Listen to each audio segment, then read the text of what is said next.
चिता की लकड़ी भी मायके से आएगी क्या? ये है आज की कहानी का नाम। तो चलो शुरू करते हैं। रमा के ससुर के निधन पर जब उसकी माँ ने उसे 5,000 रुपये देते हुए कहा, ये रख लो तुम्हारे ससुर के क्रियाक्रम में जो खाना होगा उसके पैसे, और दामाद जी से कहना बाकी और जितना खर्च हो बता दें, हम दे देंगे। माँ, पर आप क्यों दे रही हैं?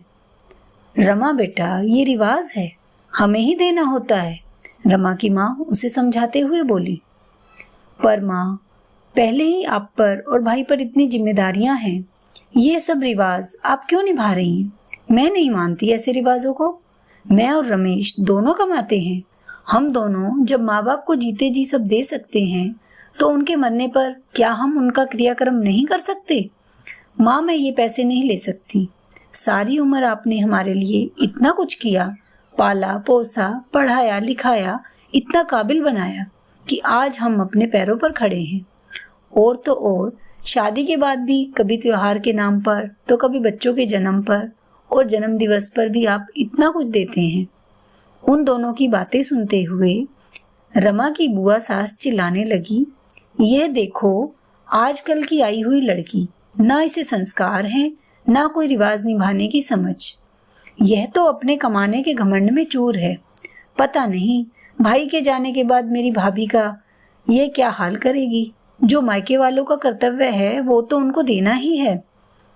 औरतों में बातें होने लगी और फैलते फैलते मर्दों के कानों में भी जा पड़ी। रमेश को पहले तो कुछ समझ में नहीं आया कि क्या हो रहा है। फिर उसने माँ से पूछा तो माँ के बोलने से पहले ही बुआ बोल पड़ी, यह देख बेटा, यह कल की आई लड़की पुराने रीति रिवाजों को तोड़ने पर लगी है। अपनी माँ से तुम्हारे पिता के क्रियाक्रम का पैसा लेने से मना कर रही है। तुमने इसे बहुत सिर चढ़ा रखा है।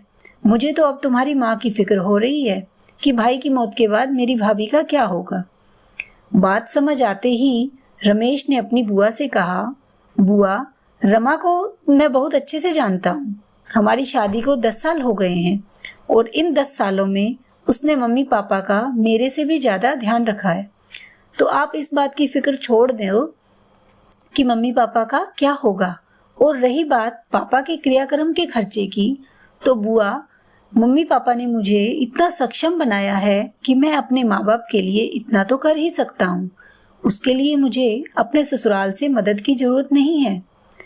बुआ, अब वो जमाना नहीं रहा जब ये सब रीति रिवाज माने जाते थे। आज से मैं अपने घर में इन रिवाजों को तोड़ता हूँ। अगर हाँ, कल को मेरी बहन के ससुराल में जरूरत पड़ी तो मैं उसकी मदद जरूर करूँगा। बेटी के ससुराल में चाहे खुशी हो या गम, पर उसके माँ बाप पर इतना बोझ क्यों डालना। तभी रमेश के ताऊ बोले, रमेश, तुम सही कह रहे हो। मैंने भी देखा है, जब तुम्हारी ताई की मृत्यु होने वाली थी तो उनकी आंखों में भी यही चिंता थी कि उनकी चिता की लकड़ी कहाँ से आएगी, क्योंकि उनके माँ बाप भाई भाभी की मौत पहले ही हो गई थी। बच्चे विदेश में थे और आजकल के बच्चे कहाँ इन रीति रिवाजों को जानते हैं। तब मैंने ही बच्चों के नाम से उसे आश्वस्त कर दिया कि उनका फोन आया था और वह तुम्हारे संस्कार का इंतजाम अपनी तरफ से कह रहे हैं। तब जाकर तुम्हारी ताई ने अंतिम सांस ली, क्योंकि वह तो पुराने रीति रिवाजों को बहुत ज्यादा मानती थी, लेकिन मैं नहीं मानता हूँ। पुराने समय में सब रिवाज हमारे पुरखों के द्वारा सोच समझकर बनाए गए थे। उस समय संयुक्त परिवार होते थे और दामाद पर ज्यादा बोझ ना पड़े, शायद इसीलिए इस तरह से ये रिवाज बनाए गए जिससे उनकी मदद हो जाए। पर आज वे समय नहीं रहा, इसलिए समय के साथ साथ हमें पुराने रीति रिवाजों को भी बदलना पड़ेगा, तभी हम आगे बढ़ पाएंगे। रमेश बेटा, मैं तुम्हारे साथ हूँ और मैं आज अपने लिए भी कह रहा हूँ, मेरी मृत्यु पर मेरा क्रियाक्रम मेरे दोनों बेटों की अपनी कमाई से होगा, ना कि उनके ससुराल से कुछ लिया जाएगा। अगर मेरे बेटों को ये स्वीकार नहीं है तो वह मुझे अभी बता दें, तो मैं पहले ही अपने क्रियाक्रम के लिए राशि रख कर जाऊंगा। यह सब सुनकर उनके बेटों ने ताऊ जी के चरण स्पर्श कर अपनी सहमति कर दी। रमेश व उसके ताऊ जी के तर्कों से सब तो सहमत नहीं थे, पर कुछ लोगों ने सहमति दे दी। तो फ्रेंड्स, कैसी लगी आपको ये कहानी? क्या आपने भी कभी ऐसे रीति रिवाजों के बारे में सुना है? तो अगर ऐसा है तो प्लीज़ आप भी कमेंट्स में मुझे बताइएगा। और आपको अगर ये कहानी पसंद आई है तो प्लीज़ उसे लाइक, शेयर और कमेंट ज़रूर कीजिएगा। Thank you.